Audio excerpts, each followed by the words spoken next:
One of the African exports in high demand in the U.S. is music. Global interest in African music is nothing new, but the massive monetization of that music knows only one way, and that's upwards. Spotify says it paid bumper earnings in 2024 to artists from the two biggest markets, Nigeria and South Africa, buoyed in part by internationally recognized acts like South African singer Tyla and Nigeria's Burna. The global music streaming service says it paid out more than $38 million to Nigerian musicians, more than doubling their earnings compared to a year earlier. South African singers and musicians took home $21 million, a 54% increase year on year. And that's all coming off the back of a global audience listening to African musicians. In the U.S. Capitol, DW Africa's Rachel Nduati discovered new African music is taking some listeners back to their roots.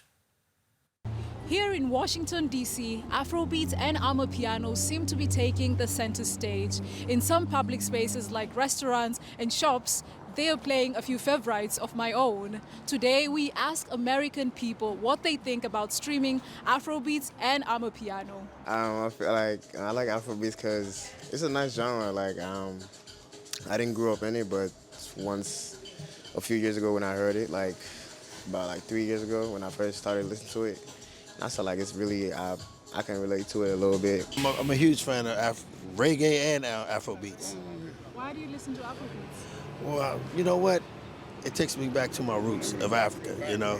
Tyla, make me swim, make me holler. Yeah, of course. It's lively.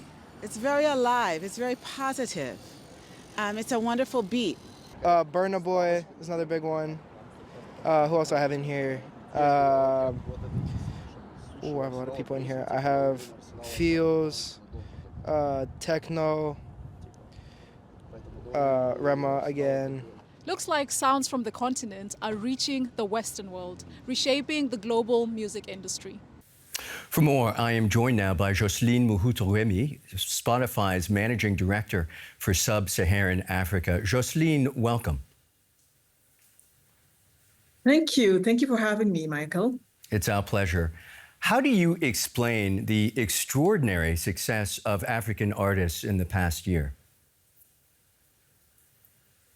Well, it's been such an incredible evolution, Michael. And actually, it didn't start in the past year. It's been going on since we launched in most of the continent, and that was in February 2021. We've seen an evolution starting from there. And in the past 2-3 years, we started publishing our artist payout numbers. And those numbers have been growing at extraordinary rates. How do you explain it? What's behind it?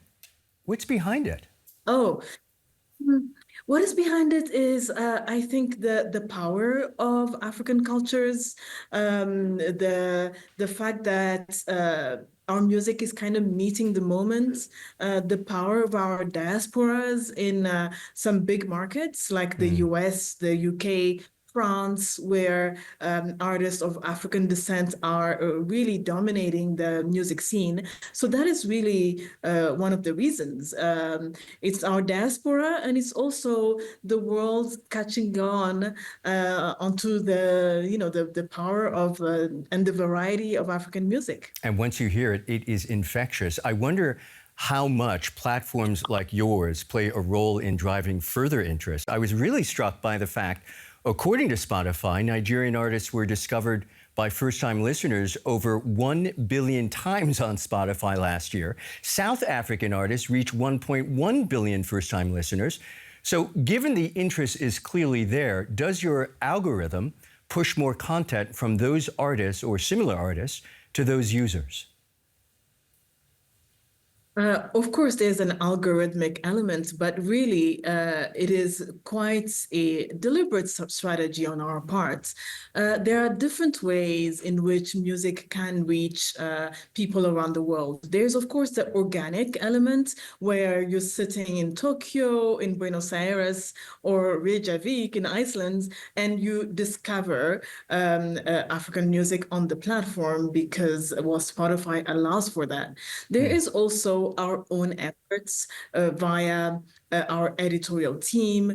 We are connected to Spotify's entire network of curators, music curators, and it is our job to put in front of them what we think has that, export power or export, potential. Have you noticed trends or anything unique maybe about the way Africans consume music?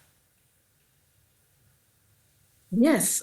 So right now we were talking about how the world consumes music, but one very interesting trend that we're seeing is how Africans themselves are really much more interested now in their own music. So, for example, in Nigeria, we've seen an over 200% increase in local music consumption in the past year. And if you look at the past 3 years, it jumps to over 700% growth. So that is also the power of our work. It's not just about export, it's also about amplifying interest in our own music locally. I have to ask you, critics, many of them artists, say other streaming audio platforms pay more per stream. Is Spotify considering paying more? This is a narrative that we've heard, a lot globally, but I think our numbers speak for themselves. We are the only platform that actually talks openly about how much we pay out artists. In Nigeria last year, we paid out 58 billion naira to Nigerian artists, and in South Africa, that was 400 million rand. This is really considerable amounts.